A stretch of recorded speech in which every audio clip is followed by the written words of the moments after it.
Hi, I'm Hal Roberts. This is Bridge City News. Here's some of the top stories we've been following. As the Premier's meeting wrapped up in Halifax, Alberta Premier Daniel Smith says the federal government needs to do more to support our province's infrastructure. The Canadian military is reportedly investigating two of their own following postings on social media making fun of the Donald Trump assassination attempt.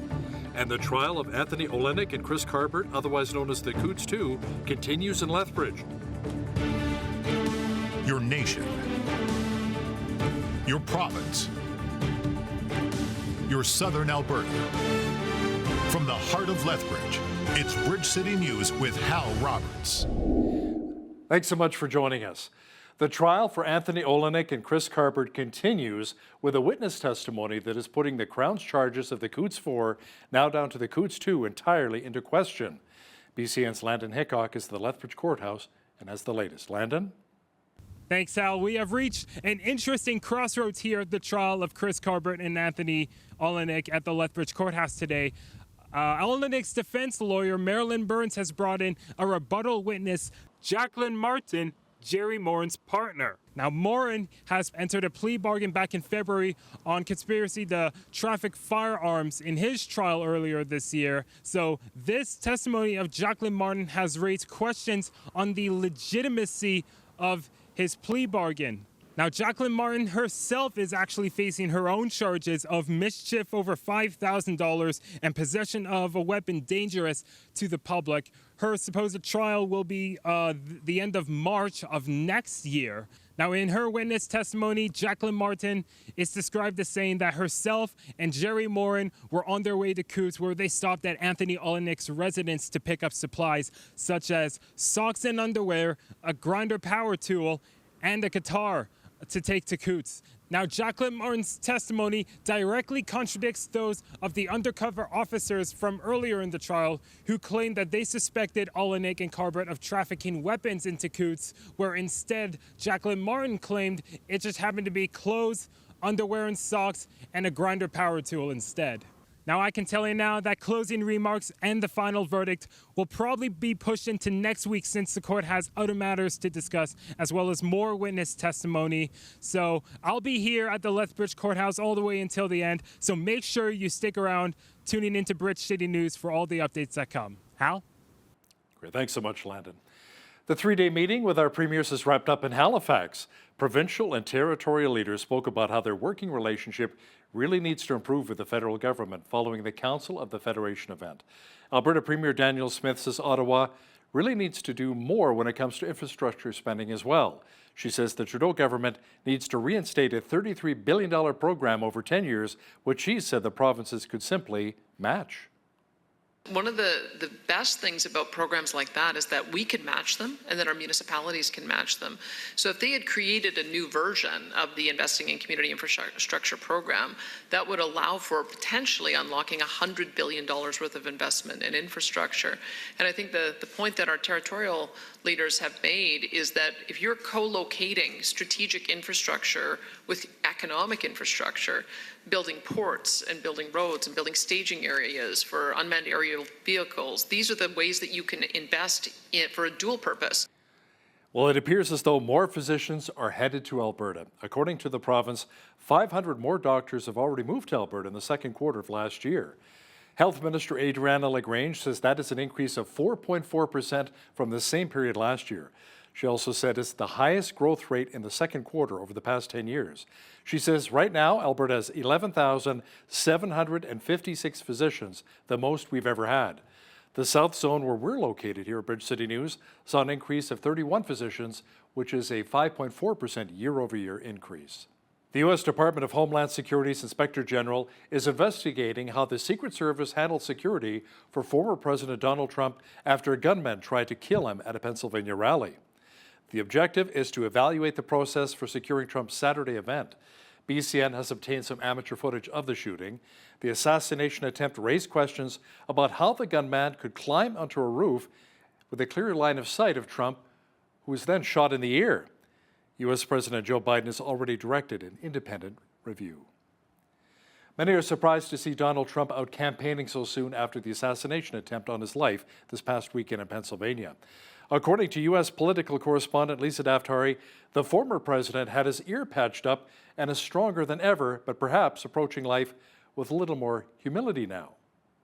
If you watched him during the RNC, in the aftermath of the shooting, only seconds after, you see him raise his fist, and there's this iconic photo. He's saying, "Fight, fight, fight," showing that Donald Trump brand of resiliency and strength that only Donald Trump possesses at his age, to be, to be shot at, regardless of how old you are, like that. Not even knowing what's happening, being, rushed off the stage like that, and being able to show such strength. In the aftermath, we see him maybe showing some humility in a weird way that is not Donald Trump. I think he understood that he almost lost his life. I think he understood that he's here for a reason, and I think he's going with that. And I think that it is helping him. I actually was flipping around the different channels last night and watching a lot of the mainstream media that has traditionally, vilified Trump, and it was very shocking to see that they were giddy about the RNC, and they were talking about it as, wow, there's so much unity, and wow, they're talking about grocery prices and gas prices, and the average American. You would think this is a Democrat convention, but it's a Republican convention. So I don't know whether this is a moment of remorse for the left-wing media, or if this is something where the country is actually looking at this situation a bit more factually. There's a report surfacing that the Canadian military is investigating two of its own over social media posts making light of the failed assassination attempt of Donald Trump. A pair of active servicemen allegedly joked about the incident on social media, which left 2 people dead, including the shooter and an audience member. Trump, of course, survived the attack. CAF Petty Officer 2nd Class Jeff Pike and Sergeant Keith Martin made several Facebook posts about it. The day after the shooting, Pike referred to the failed assassination as an attempt at solving America's problems. So close, he wrote. Meanwhile, Martin posted a mean gif from the movie Billy Madison with some text which read, "You blew it." The hiring spree by the federal government appears to be continuing. Now, according to information released by the Treasury Board of Canada on July the 11th, the Trudeau government has added 108,000 employees since 2015, or when Justin Trudeau first became Prime Minister. To chat about this in more detail is the federal director of the Canadian Taxpayers Federation, Franco Terrazzano, who joins us once again from Ottawa. Franco, that is more than, a 40% increase? That's correct. And I mean, Trudeau's bureaucrat hiring spree is out of control, and taxpayers are the one paying the price. So Trudeau added just over 10,000 bureaucrats last year, but since Trudeau came to power, he's added 108,000 federal bureaucrats, 108,000 extra bureaucrats. So that's a 42% increase. And by comparison, over that time, population has only grown by about 14%. So had the bureaucracy only increased with population growth, there'd now be 70,000 fewer bureaucrats in the federal government. Now, Franco, all of the hirings have created an extra burden for Canadian taxpayers. According to the Parliamentary Budget Officer, how high was the federal payroll last year, and what's the average full-time bureaucrat earning each year? Well, the total bureaucracy cost was about $67 billion. The average compensation for a federal bureaucrat now is about $125,000. So get this, folks. Trudeau added 108,000 federal bureaucrats since he took over. He also handed out more than 1 million pay raises over the last 4 years alone. And Trudeau has also rubber stamped $1 billion in bonuses. Okay, so more bureaucrats, more pay raises, big time bonuses, and all of that paid for by the taxpayer. Thanks so much for your time today, Franco. That was Franco Terrazzano, Federal Director of the Canadian Taxpayers Federation, joining us from Ottawa. Well, the money won't begin flowing for 2 years, but applications are now open for a $30 billion National Transit Fund. Prime Minister Justin Trudeau says the Canada Public Transit Fund will include money for transit systems to expand, modernize, and improve. The project is designed to complement the Housing Accelerator Fund by tying housing money to projects that are near public transit. As folks in Southern Ontario survey the damage caused by intense flash flooding, the Insurance Bureau of Canada says residents need to investigate what their policies actually cover. Torrential rain hit Toronto and the GTA on Tuesday, causing widespread flooding. Now, the Bureau says certain types of damage will only be covered if you purchased optional coverage in addition to the usual home or vehicle policy. For example, overland flood coverage is usually optional and covers specific kinds of damage, such as those caused by overflowing lakes, ponds, or rivers. Well, here in Lethbridge, no drain, just dry and hot. We enjoyed over 30 degrees once again today in the city, and the hot summer temperatures won't be going away anytime soon either. Jeanette Rocher is now with an early peek at the forecast. Jeanette, stay hydrated and put on sunscreen since we'll see, above 30 for the rest of the week? Yes, we are in the midst of that prolonged heat event. So over the next 7 to 9 days, we're seeing daytime highs between 28 to 36 degrees Celsius. Now, a seasonal high right now is 26. So we're coming in a little bit above that. So I definitely agree with Hal there on staying hydrated, particularly with water. Maybe avoid some of those more fun drinks that are caffeinated or alcoholic. Take frequent breaks from the sun, get indoors a little bit. Maybe consider rescheduling your outdoor activities to later on in the day, taking advantage of the fact that we still have a very late sunset, and then overnight low tonight a lovely 16 degrees, and then Thursday coming back in at 31 degrees, could see a chance of showers and a risk of a thunderstorm. So I'll be back later in the show to give you that national forecast. Hal? Great, thanks so much, Jeanette. Today is Tim Hortons Camp Day. The program invests 100% of coffee proceeds to help change the lives of kids and youth in need. Dave Lawler, a franchise owner here in Lethbridge, says Tim Hortons has been supporting the Children's Foundation and helping to send kids to camp for over half a century now. Lawler discusses how much they hope to raise during this campaign. Last year was $12.7 million on Camp Day. That was raised right across the system.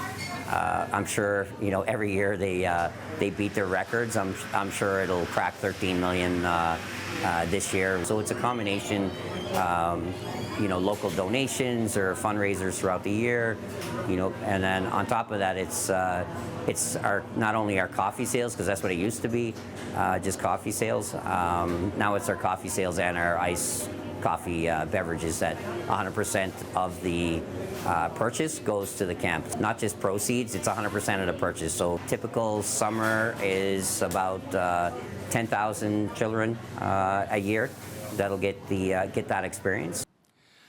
Lawler says the program began in Ontario for underprivileged children who never got the chance to experience what a camp is all about. He says in this program, kids learn all about leadership, resilience, and encouragement. A very special event is taking place in Coaldale this weekend, hoping to raise funds for prostate cancer research and raise awareness at the same time of the importance of screening for men. The Southern Alberta Coaldale Ride for Dad kicks off with a pig roast at the Coaldale Inn on Friday night beginning at 6. The main event takes place Saturday with registration starting at 9 and the ride itself taking place at 11. BCN's Brett Brown has more. Organizers of the Southern Alberta Coaldale Ride for Dad are hoping to build on the success of last year's event, which raised around $20,000 for prostate cancer research. Event co-chair Mark Anderson says last year's event attracted riders from across Canada. From as far away as Ottawa, from the Yukon. We had riders from Edmonton, from British Columbia, from all over. And it was a wonderful event. And on Friday night at the Coaldale Inn, we have a pig roast that's open to everybody, and it's to raise funds for prostate cancer treatment and awareness. Honorary ride captain for this year's event is cancer researcher Desmond Pink from the Dr. John Lewis Laboratory at the University of Alberta. The Ride for Dad is a big supporter of the groundbreaking research taking place at the university, but Pink says just as important is the awareness it creates about prostate cancer screening. At some point in our lives, every man eventually will be affected by prostate cancer, whether personally, as a patient or a family member. And again, that reaches out to the family members. So the easiest thing that we can do as men is get checked. To assist with this, the Prostate Cancer Centre from Calgary is bringing its Man Van to the event. The Man Van is Canada's first mobile men's health clinic offering free PSA testing for early detection of prostate cancer. The van was actually built at Intercontinental Truck Body in Coaldale and will be there from 11 to 2 p.m. on Friday. Then on Saturday, the Man Van will be offering free prostate cancer screening from 2 to 6 at the Coaldale Inn. Anderson says it's a quick and easy way for men to get checked. Just at the end of last year's ride, I got a phone call from a friend in the town who hadn't been checked early. And literally the day of the ride, he found out he had cancer, prostate cancer. And since then, 2 more of my friends that I've made down here have said, you know what, I just found out I have prostate cancer. And if we'd been able to have these guys in and checked early, we'd have a much better prognosis for guys. And it's so survivable as long as you're checked early. And so if you're 40 years or older and you're a man, just go in and have your PSA checked. It's so simple. The Ride for Dad is a national organization with 27 chapters across Canada. Since 2000, Ride for Dad events have raised over $40 million for prostate cancer research and awareness. For Bridge City News, I'm Brett Brown. Hopefully nice weather for the Ride for Dad this weekend. Well, it's been quite sunny and hot across much of southwestern Alberta this week. The mercury will be climbing even higher. A full look at the weather picture is on deck.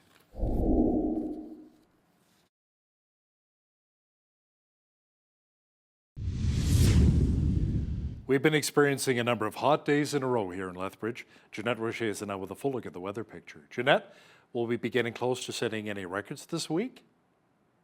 You know, it's interesting that you asked me that, Hal, because I was surprised to see that given all these warm temperatures, historically, our record breakers actually need to be quite a bit warmer than these temperatures. So let me give you an idea here. So tomorrow, on the 18th of July, the record was actually 37.8. That happened back in 1941, but we're expecting only 31 degrees tomorrow. Now, on the next day there, which is the 19th of July, the record breaker was 38.9 back in 1960, and we're only expecting 33 tomorrow. So we'd have to be quite a bit higher than that.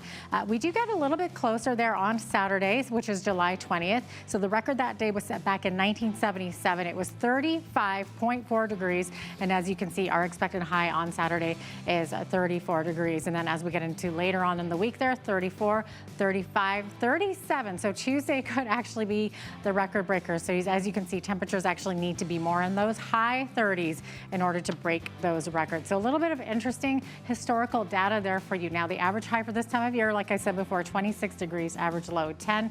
36 was our high temperature on this day back in 1938. 3 was the record low happening back in 99. 5:43 is when the sun rose this morning, sunset this evening at 9:31. So we're now 2 minutes shorter than we saw yesterday. So 15 hours, 48 minutes of daylight. Mainly sunny skies on the west coast tomorrow, 24 in Victoria, a little bit cooler near the with the onshore winds, more like 18 degrees, 24 in Vancouver, warmer inland. And then we're seeing that prolonged heat event happening across Alberta. Both Edmonton and Calgary are included in that. Clear skies in Edmonton tomorrow with a high of 34, 29 for the high in Calgary. Could see some showers, risk of thunderstorms as well. Mainly sunny skies across the rest of the prairies tomorrow, though. 34 high in both Saskatoon and Regina, and a high of 27 tomorrow expected in Winnipeg. As we get to the central part of the country, let's take a look at what Toronto is giving us. 25 for a high, mix of sun and cloud. Ottawa high of 23 and 24 for a high in Montreal. Much more moderate temperatures there. Not so much on the East Coast, though, because they are also expecting those heat warnings to last at least until Thursday. 26 for a high in Fredericton tomorrow. Fredericton expecting 20 millimeters of rain tomorrow in those heaviest hit areas, along with the chance of a thunder shower. Halifax could see some showers, thunderstorms. 25 for a high. Charlottetown also expecting 20 millimeters of rain. High of 26 degrees, and mainly clear skies tomorrow in St. John with a high of 28 degrees. So there you have it. That is your forecast. A Quebec Superior Court ruling from 2 years ago suggests that Air Canada may have to pay more than $100 million in compensation to maintenance center workers who lost their jobs more than a decade ago. The court ruled the airline violated federal law by failing to keep 3 centers operational when the contractor that ran them shut them down in 2012. The airline is appealing the decision. The union representing around 10,000 striking Ontario liquor store workers said it'll head back to the bargaining table with government negotiators. The Liquor Control Board of Ontario unionized workers walked off the job on July the 5th. Their union says the dispute is largely about Premier Doug Ford's plan to allow convenience stores and grocery stores to sell ready-to-drink cocktails. The LCBO says the public policy is not a matter for the bargaining table, but the workers fear the expanded alcohol sales would threaten their jobs. The Mirage is about to vanish from the Las Vegas Strip. The iconic tropical island-themed hotel and casino that reshaped the industry closes today. Its new operators, Hard Rock International and Florida-based Seminole Gaming, are planning a 3-year renovation with the new venue slated to open sometime in 2027. Officials say they'll replace the resort's fire-spewing sidewalk-side volcano with a bright new guitar-shaped hotel with 600 rooms. Now, here's a look at today's markets. The TSX was down 144 points on the day to finish at 22,851. The Dow was up 243 points to 41,198. The S&P 500 was down 78 on the day to 5588, and the Nasdaq was down 512 points to 17,996. West Texas Intermediate Oil was up 219 to 82.95 US per barrel. Natural gas was down 12 cents to 217 US. Gold was down $1.82 on the day to 24.61.89 US an ounce, and silver was down 67 cents to $30.14 US an ounce. Feed wheat is at $7.62 per bushel, barley's at $5.77, canola's at $14.30, and corn is at $7.04 per bushel. Live cattle August contract was up $1.60 to $184.28. Feeder cattle August contract was down 8 cents to $258.55, and lean hogs were up 38 cents to $91.65. The Canadian dollar was down slightly over the past 24 hours to 73.10 US.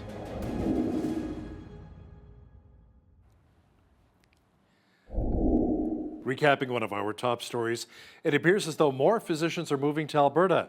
According to the province, 500 more doctors moved to our province in the second quarter of last year. Health Minister Adriana LaGrange says that's an increase of 4.4% from the same period last year. She also says it is the highest growth rate in the second quarter over the past 10 years. She says Alberta now has 11,756 physicians, the most we've ever had. The South Zone, where we're located here in Lethbridge, saw an increase of 31 physicians, which is a 5.4% year-over-year increase. You know, this is the time of year when many couples are getting married. So what goes into preparing and planning for a wedding? Kim Friesen has a few thoughts. She's a professional wedding planner and spoke with BCN's Jeanette Rocher about it. That interview is coming up momentarily. When you see news happening in your community, be sure to send us an email at info@bridgecitynews.ca. Also, be sure to visit our website anytime to check out a number of stories and interviews.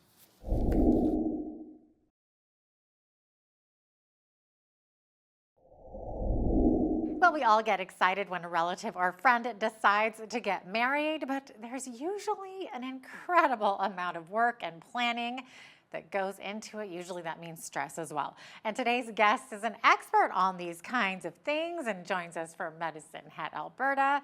Kim Friesen is a wedding planner and the owner of Weatherwood Events. Good to have you with us today, Kim. Welcome. Thank you. It's nice to join you. Awesome. Okay, we are still in the height of wedding season right now, and planning for weddings certainly can be stressful. There are so many details. Where do you start? Do you need to look at the big picture first, set a budget and a date?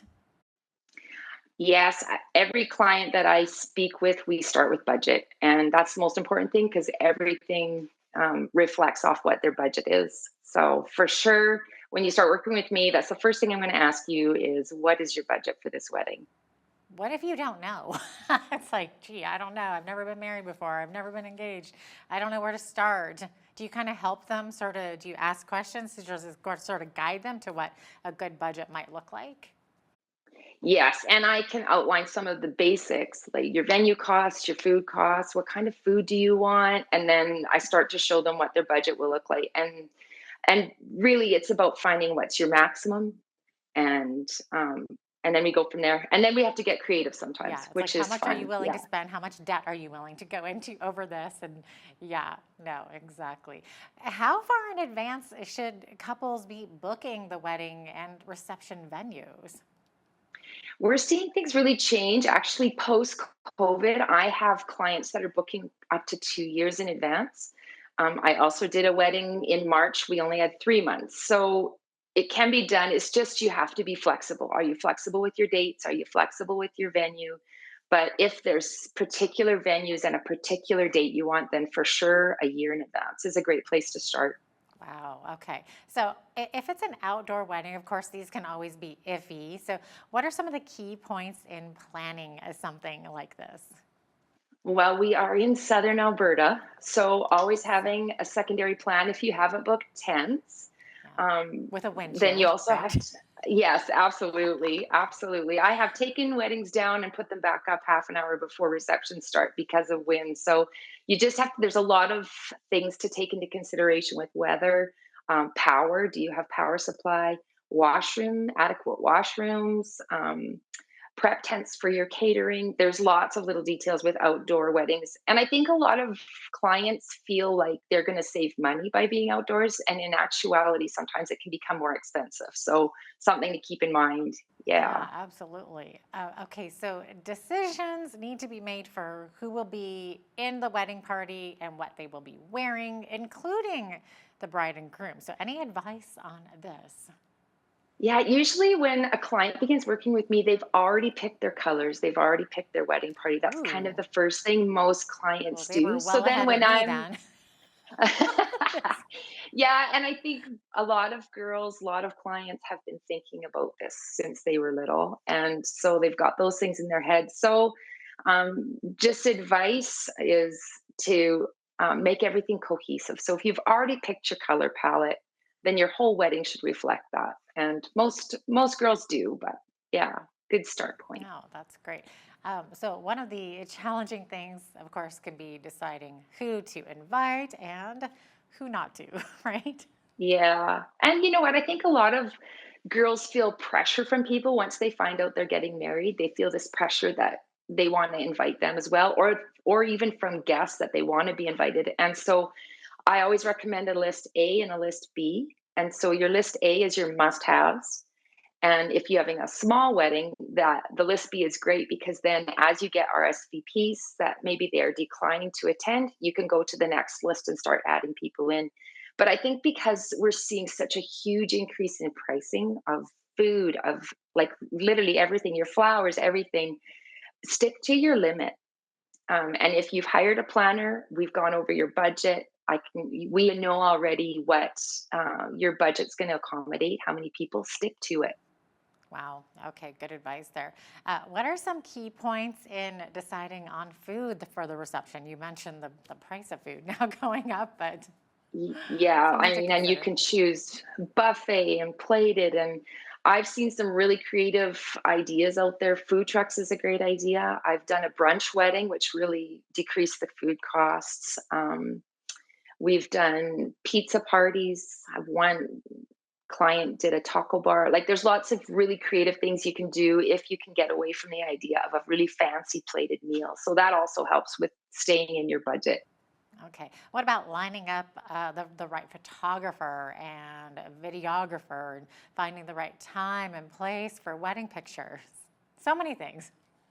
So many details. Yeah. And your photographer really is another important part of your decision. My recommendation is always to go on their Pinterest board or their Instagram or their Facebook and see what their style is, because every photographer has a unique editing style. Some photographers edit really dark photos, some photographers edit really bright, really colorful. So you have to kind of choose what style you like. And then it's really important to meet with them face to face. Do you feel chemistry between the two of you? Are they energetic? Do they give you ideas? Because unless you're really good at positioning yourself for photos and you have a lot of creative ideas, that should be guided by your photographer. So that initial meeting with them is super important for a client. Okay, good advice. So, hiring a wedding planner is an extra expense, of course, but obviously some people believe it is well worth it. Now, you're a wedding planner yourself, so you might be a little biased on this one, but what are your thoughts? Selling wedding planning is probably hardest because you don't know you need it until after. Um, my biggest point to a client is that when you're investing 20,000 and more, it's worth enjoying your investment. So a wedding planner alleviates the stress, takes all the details off your plate. You can just enjoy all the extras you have to do. But I also will save clients a lot of money. I have great connections. I've done hundreds of weddings, so I know what is necessary, what isn't. Make sure that you have all the details in place. It's not only an investment in having a stress free wedding, it's also an investment in saving you money, which is a hard sell when you have to pay for a planner. But I'm there to if we have weather issues, it's my decisions that will take over. You don't have to worry about it. I have hemmed bridesmaids' dresses. I have made quick boutonnieres. I'm just there to handle all the extras that come up in a wedding. Yeah, I know for me, Pinterest and Etsy were basically my wedding planners. I did everything myself. So I use those as great inspirational tools for sure, but I could have certainly used some expert advice for sure. So what got you motivated to start an event planning business like this? I was working as an executive assistant. One of my main roles was to help plan her business parties and events. She had several businesses that she owned. And then it just morphed into more administration. And I did that for about 7 years. And then my daughter got married. And I've done planning. I can do this. I planned her wedding and I found that I missed out so much of her day. I was so busy taking care of all the details. And looking back, it was a huge regret for me. I didn't just relax and enjoy her day. I was making sure everything was getting set up. And then I get a text, please come up. We want to zip up her dress. I just missed so much of her day. And so I did a little bit of research, found it was an area that was missing in our Medicine Hat and Southern Alberta area. And so I took some courses, got some training, did my business plan, and dove in. And it's been a really great career. I love it. I love working with my clients. I love the day. It's a party.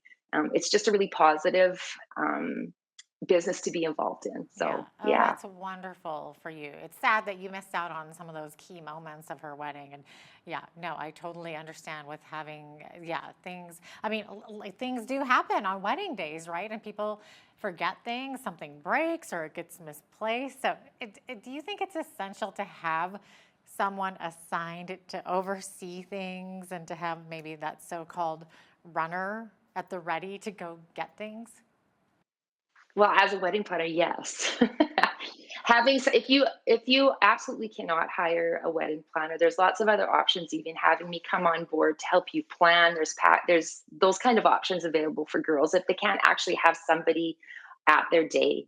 And if that's the case, I would highly recommend point people and get yourself together a little kit of how to deal with emergencies like hemming and flowers that are coming apart and all those kind of things. But have a point person so that you as the bride or even as the bride's family don't have to handle the things that come up.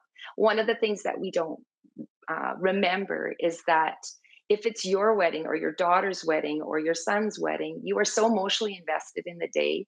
It's sometimes hard to step back and handle an emergency quickly and efficiently, which is something a wedding planner does because I'm not emotionally impacted by the day. So I can make those quick decisions and I can sit down and come up with a plan of how are we going to handle this. And yeah, I think it's well worth the money, but like he said, I'm a little bit biased. Yeah, no, totally makes sense.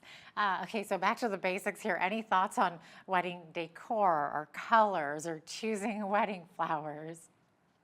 Oh my goodness, like you said, Pinterest, it's our planner. Yeah, And it was my best friend. oh, absolutely. And it can be your worst enemy too. So that's the other thing I tell girls. As soon as we've decided on what your decor is going to be like, we don't look at Pinterest anymore because then there's just so many ideas. It overwhelms you. But to keep your wedding cohesive, have your fonts matching, have your colors matching, have it go throughout your whole day is the piece of advice I would give girls when they're planning their wedding. And just there's lots of trends and trends will always change because we're always trying to keep our market, right? So this is your day. Make this a day that you love, that's about you and your partner. And yeah, just everybody else will have their opinion. Yeah. So Yeah, speaking of opinions, I could have used your expert opinion that day. I personally struggled with picking colors. I don't know why. I just like too many colors, I guess. It was like the hardest decision for me. It was funny. So, and of course, like afterwards, what about having a setup and cleanup cruise? I guess that's before and after.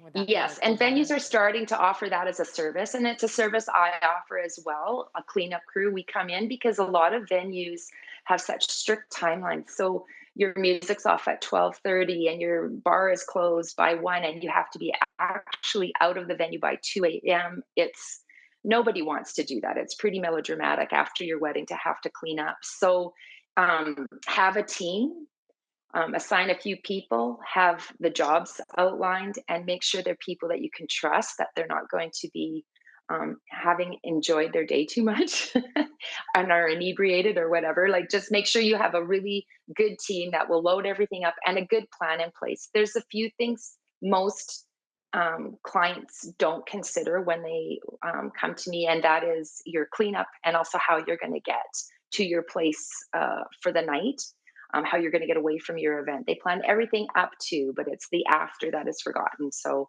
that's a huge recommendation for girls that are planning their own day. Right, good advice there. Also, maybe like remembering to get your marriage license. Again, get the clergy, the officiants lined up. There's a lot of details.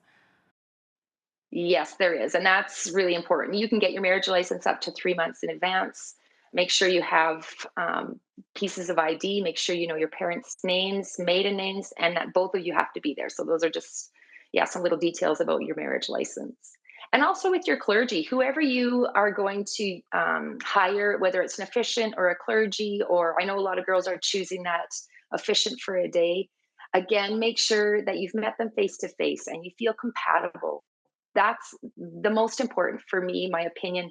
The most important part of your day is your ceremony. You're covenanting together for life. So make sure the person is, you feel comfortable with them, that they can make it personal for you. And just that face to face with them beforehand is really important. Mm-hmm. I've heard of weddings where they forgot to make seating arrangements for the reception. So that could also add some extra stress, I suppose. I said it's like walking into the high school cafeteria in grade 8. Where do I Oh sit? no. And I think having a seating chart or place cards shows your guests that you actually have thought of them. And it makes you, as a guest, feel like you're an important part of this day too. It also alleviates that confusion. If you aren't having a seating chart, you have to plan for extra tables in case there's empty spots at a table, that people have a place to go, that you're not separating couples. I always, always recommend either place cards or a table seating chart. So important. Yeah. If the couple is having a dance, any advice on preparing for that? You probably need to be aware of who's in attendance, or maybe age groups or cultural groups. Yes, and comfortable shoes. So often girls are sending out on their invitations, what is your preferred? Do you have a few songs that will get you up on the dance floor? Which is a great idea, because then you're hitting all the age groups that are there. You're hitting all the genres of music that will be represented. So that's a really great addition for your wedding invitation, is let me know your favorite dance songs. And then if you give that list to your DJ, you know you're going to have a great dance party. Awesome. We're about out of time here, but really quickly, any final advice for those planning a wedding in the next while? Hire a wedding planner. My best piece of advice. Yeah, we'll save you money and we'll give you a great day. And just to remember that it's your wedding day and you're going to get so many opinions, and it doesn't matter because this is your day and you want to remember it as something that really reflected you as a couple, reflected your love story. That's probably the biggest piece of advice I would give. Great advice. Thanks so much for your expertise today, Kim. Great having you on. It was my pleasure. Absolutely. Kim Friesen is a wedding planner and owner of Weatherwood Events in Medicine Hat, Alberta.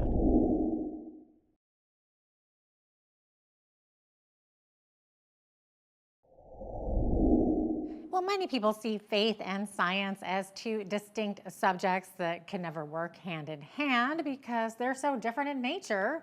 But is that actually the case? Today's guest sees things a bit differently. Joining us from sunny Southern California is Dr. Jeff Zweerink. He is an astrophysicist and a senior research scholar with Reason to Believe, an organization that combines science and faith. And he's also the author of several books, including Escaping the Beginning, Confronting Challenges to the Universe's Origin. Welcome back to BCN, Dr. Zweerink. Great to have you on again. Hi, Janet. Really looking forward to our time today, and thanks for the invitation to be here. Of course. Okay, so first of all, maybe tell us a little bit about Reason to Believe. Well, Reasons to Believe is all about really our fundamental purpose is to reveal God in science. And that it kind of has two different functions, two different aspects.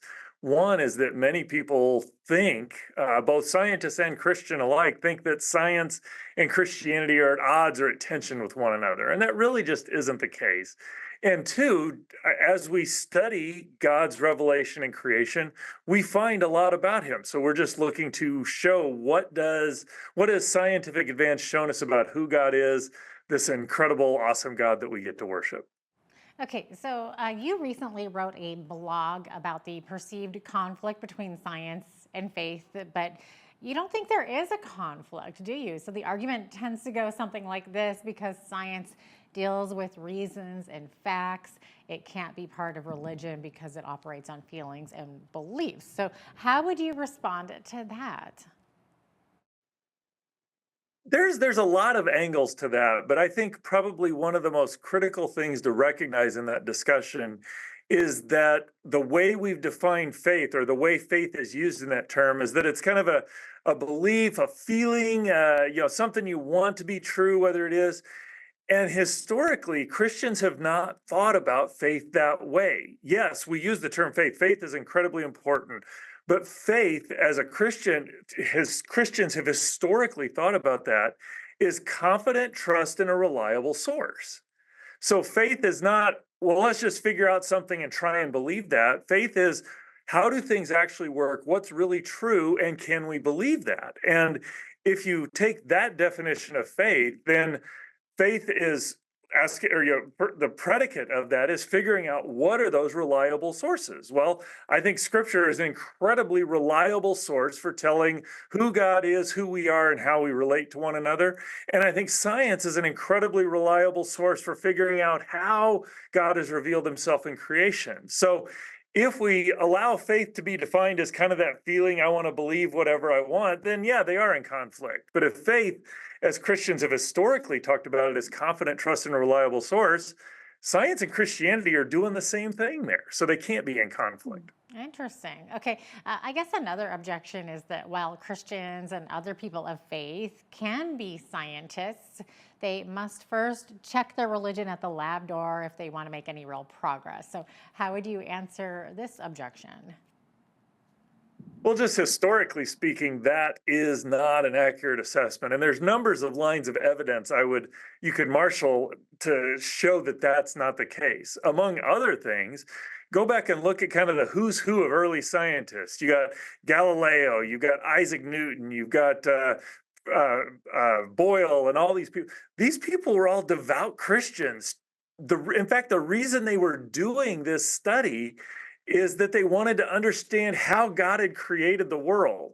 And so unless you're going to argue that, well, Christians kind of got it started, but now that science is working, it's no longer something that supports the Christian faith, then you really have a non-starter of an argument there. So just historically speaking, that has not been the case. But even today, you look at, there are surveys that have looked at people and their beliefs, scientists and their beliefs over the 100 years ago and today, and there are these surveys of kind of surveying belief: is there a supernatural, is there not, those sorts of things. And even over the last 100 years, where you could argue, okay, this is the latest scientific, the cutting edge of where we are. In all of that time, the fraction of people who believe in a supernatural, who believe in Christianity, has largely remained unchanged in the biological sciences, the chemistry, physics, mathematics. They're all kind of largely the same. So that's just another place where the data doesn't support the idea that to be a Christian, you have to check your beliefs.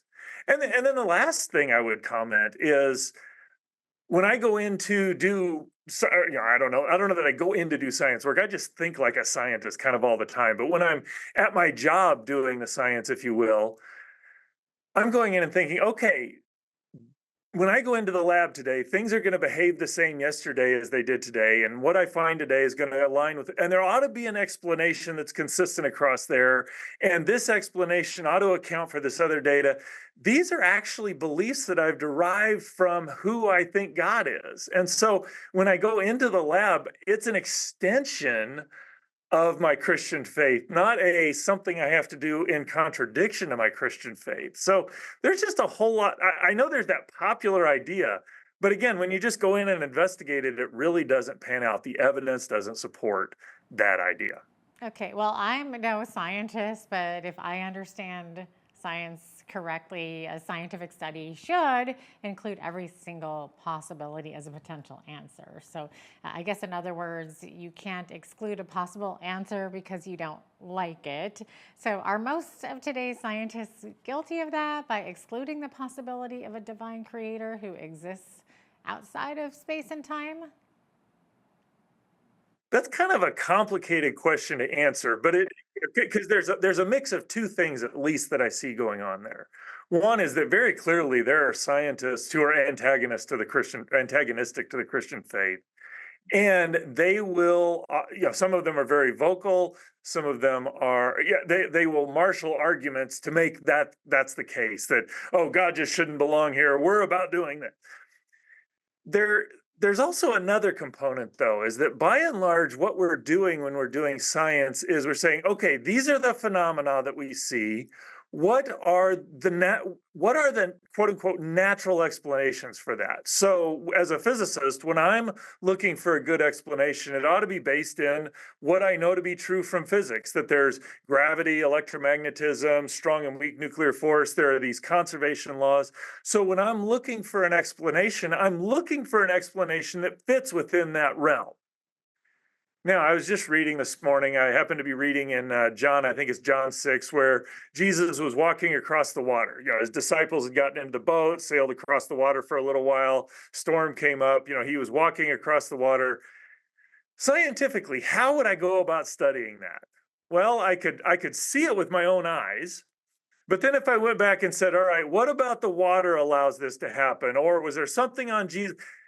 You're going to find out that that's really hard to study scientifically because it's not reproducible. It's not something I can replicate in the lab. It's miraculous. So if God was coming in and just miraculously doing things all the time, how would we ever get a good understanding of things? Again, I'll go back to what as I've read scripture, what I see about God is that he is a reliable, trustworthy, consistent, orderly God.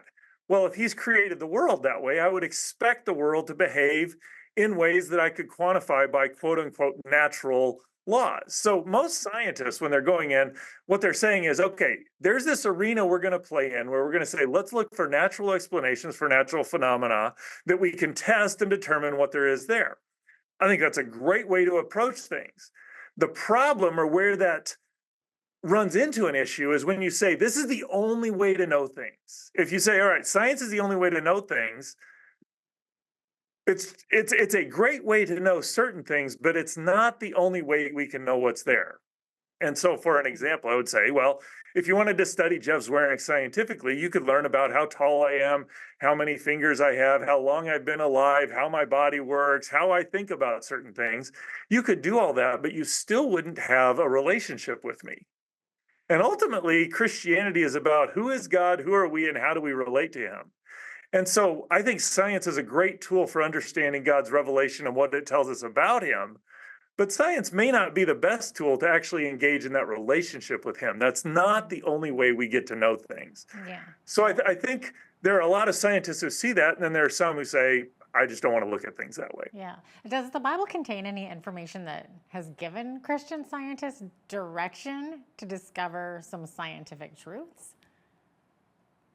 Absolutely. Again, I think when you look through the history, a lot of those early scientists were operating under the assumption that the world was orderly and regular, and we ought to be able to discern these patterns, and there's a structure and a purpose to things. But I can think of one specific example where that is played out. And if you go back to the early 1900s, in fact, you go earlier than that, and scientists thought space and time were just these absolute quantities that matter moved around in. Well, you come early 1900s, and Einstein developed his theories of relativity. Now we think, okay, he's just this scientist sitting, his patent clerk, and he develops these ideas. But the idea he actually had that led to general relativity was the idea that the laws of physics ought to be the same everywhere in the universe, no matter how you're moving. And that's a philosophical, and I would even argue a Christian religious idea, Because if Greek mythology is correct, we wouldn't expect the laws of physics to look the same everywhere. If Hinduism is correct, we wouldn't expect the laws of physics to look the same everywhere. But if God is the creator of all things, we would expect the laws of physics to look the same everywhere. So that's where he developed his theories of relativity, or the seed that led to the development of them. But as Georges Lemaitre was looking at Einstein's equations of general relativity, he actually came up with this, biblical notion that there's a beginning, that there's a created order, that there's a purpose. And he actually developed the Big Bang models, which most scientists think are the correct description of the universe. Now, this is a Belgian priest coming at it with his ideas about who God is, looking at general relativity and saying, oh, these are the explanations that would fit with Christianity. And lo and behold, those are the ones that end up working. So yeah, very much. I don't think there are places where somebody looks at a verse and says, oh, I'm going to go out and find that scientifically. But when we look at what Scripture has to say, that does inform as scientists how we look at things and what we're going to be looking for. We expect to find a beginning. We expect to find order. We expect to find purpose. We expect to find consistency. Lo and behold, that's what we find when we look at the creation. Yeah. You mentioned beginning there. So do scientists believe or agree that the universe had a beginning, or do they believe it existed forever? Yes. Some do, some don't. What's interesting, and go back to the start of the 1900s, Einstein introduces his general relativity. Lemaitre puts forth Big Bang models. His work with Schleifer eventually, and Hubble come up with this idea that the universe is expanding. Well, the moment you have an expanding universe governed by constant laws, that points to a beginning. And so I think you can make a strong argument that history of the 20th century and into the 21st century has been an exercise in scientists looking and saying, this is what we know. How do we develop models that don't have a beginning? Maybe the universe is oscillating. It grows and it collapses and then it regrows again. Or maybe it's always growing, but new matter is being created. Or maybe it's growing and there's a multiverse. All of these have been ideas that scientists have put forth that says, here's a way of looking at the universe that doesn't have a beginning. And what's interesting, to the extent we can measure it, and there's still things to measure in there, but to the extent we can measure and understand, the universe seems to keep pushing us back to solutions or models where the universe has a beginning. And so I think it's not that it's like if you're a scientist, you have to believe there's a beginning, but there's a whole lot of evidence pointing to our universe having a beginning. I guess one of the biggest criticisms also of the Bible is that it says that the earth was created in 6 days. So most scientists believe the universe is about 14 billion years old. And this has also caused conflict, I guess, within the overall church, with many believing in that literal 6-day creation, while others like yourself believe that it's scriptural to believe in an old earth creation. So what do you mean by that? So this was actually one of the first real places where I'm wrestling with, okay, what does Scripture say and what does creation say? What does science say? And this is the first place where I'm like, okay, they don't quite line up. How do I deal with it? And so this is kind of when I was in college, I started wrestling with this idea. And in large part because I come with an approach that what Scripture has to say is the final authority on what it has to say. It is holds Scripture in high regard. It carries great authority. In fact, ultimate authority in what it says. And so as I'm reading through my Bible, there in Genesis, it says, these days have to be 24-hour days. And so lacking any more knowledge in that, I said, all right, if that's what Scripture demands, that's where I live. But at the same time, I'm taking my physics classes. I've done enough reading to know that science is indicating the universe and the earth is much older than that. So I was just kind of wrestling with that idea. And ultimately what I found, I said, all right, what does the science have to say? I investigated that some, and that seemed pretty solid. But I also then asked the question, okay, what does Christianity say about this? And what I found was that throughout history, Christians have been either ambiguous or divided on this issue. That there is, if you take Christians who hold Scripture in high regard and then ask them to question what is the proper way to interpret those days in Genesis, what you're going to find is people say, well, given that Scripture is the supreme authority, it could be those are 24-hour days. Or it might be that those are much longer periods of time, kind of a day age type view. Or it may be that those days are an analogy to our work week. So they're like our days and unlike our days. Or it could be they're just a theological structure not meant to give chronology, but meant to teach theological things about who God is. And what I recognized is that Christians have thought a lot about this, and the only way that's a conflict is if you say Scripture demands these are 24-hour days. There are many Bible-believing Christians who know how to study Greek, know how to study Hebrew, do good hermeneutics, hold Scripture in high regard, and many of them say, no, this is not the proper way to look at that. And honestly, when you look, again, you just look through history, and there are many Christians who, by their testimony and by their witness, would say, yes, there are men and women of God who want to serve and follow him, who come down with the position that those are much longer periods of time. So it really, it seems like it's a conflict that has to be there, but it's only a conflict if you mandate this particular reading of Scripture that all of Christianity doesn't agree on. Yeah. And that has provided great freedom for me in approaching Scripture. That's amazing. And I know that was a huge question to throw at you right at the end there when we're getting out of time here. But Jeff, thanks so much for answering that and for being with us today. Great to have you on. Thank you. I enjoyed the opportunity to have a conversation with you. Amazing. Dr. Jeff Zwerwink is an astrophysicist and a senior research scholar with reasons to believe. I'm Jeanette Roche on behalf of all of us here at Bridge City News. Thanks so much for watching.